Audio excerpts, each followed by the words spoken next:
Welcome, friends of the Greasy Shop Rag. Today we're going to take a look at a Craftsman Chainsaw. The customer complaint is that it won't start. Well, let's take a look at what he's got in the tank for fuel. The fuel itself looked kind of old, and when I look inside the tank to take a look at the filter, it don't look so great in there either. So I want to take a look at the fuel lines that are connected to the carburetor. In order to do that, we're going to pull a couple of 8mm sized nuts off, and then the air filter base plate will come out. Next, we'll remove the choke lever and the rubber grommet that you run your adjusting screwdriver through. And I mean, these fuel lines are all just breaking off of here. They're old, they're brittle. I mean, I shouldn't be able to just grab a fuel line and have it crumble with my fingers like that, right? So this thing has been let sit with fuel in it for, I'm gonna say, years. And now they want to use it, right? So, I mean, if they had stable in the fuel, I don't think it would have made a difference as far as the fuel lines go. They just got brittle and they're broken. The primer bulb itself isn't as brittle, but look at that, we're just pulling the fuel line right out of the tank. It's just laying there. Chunks of fuel line laying on top. So we're going to put some new lines in this tank. Pretty simple job, but there are a couple of different size lines. So this bigger one that I'm putting in right now is a return line. Return line comes from the primer bulb. There's usually a long and a short stem on the primer bulb, and the long one is going to be the return line.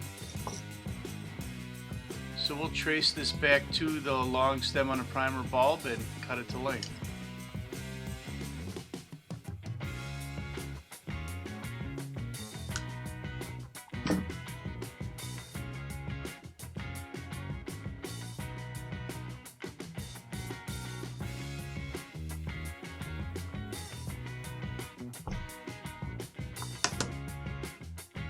Alright, now our next piece of fuel line is going to be the one that goes in the tank, and it has the fuel filter on the end of it.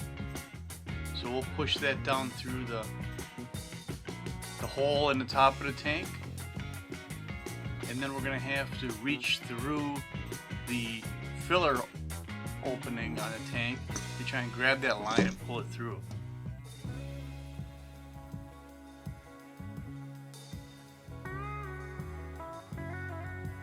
Just like that.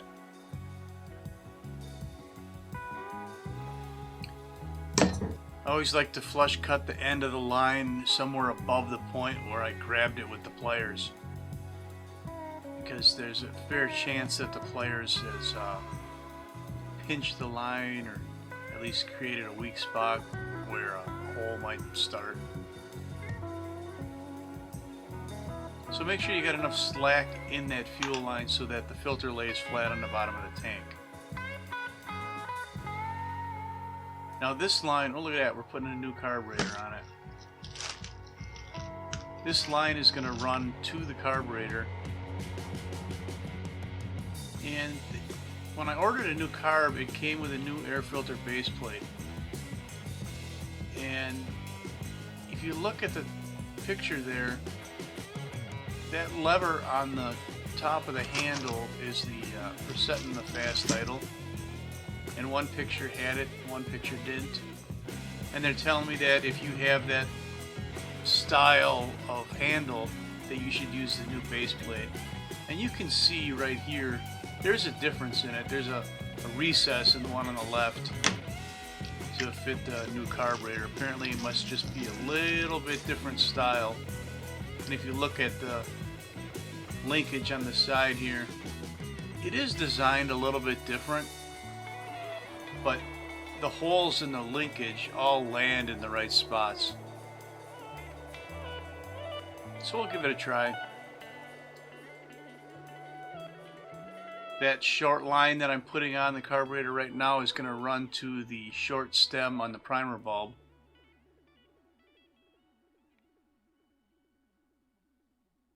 So what the primer does is it pulls fuel from the fuel tank through the carburetor to the primer bulb and then returns it back to the tank.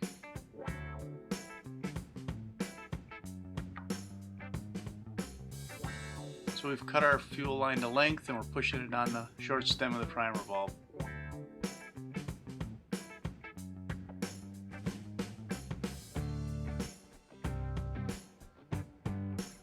Well, it ain't gonna go like that. We gotta get that fuel line out of the way.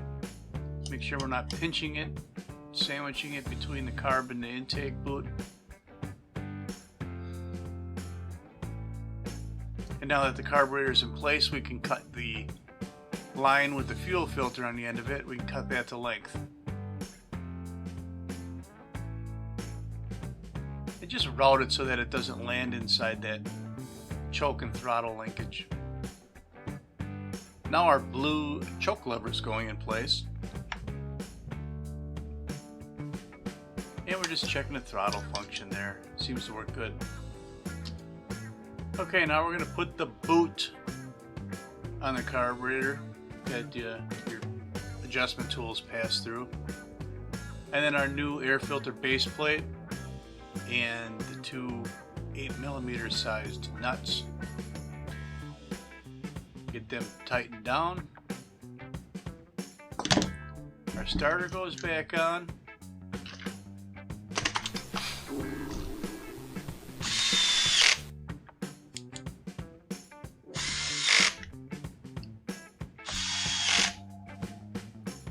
Put some go-go juice in this thing. So with new fuel lines, fuel filter, and a new carburetor, this saw should fire right on. So that's all I got for you on the Craftsman Chainsaw fuel system overhaul. Thanks for watching. Later.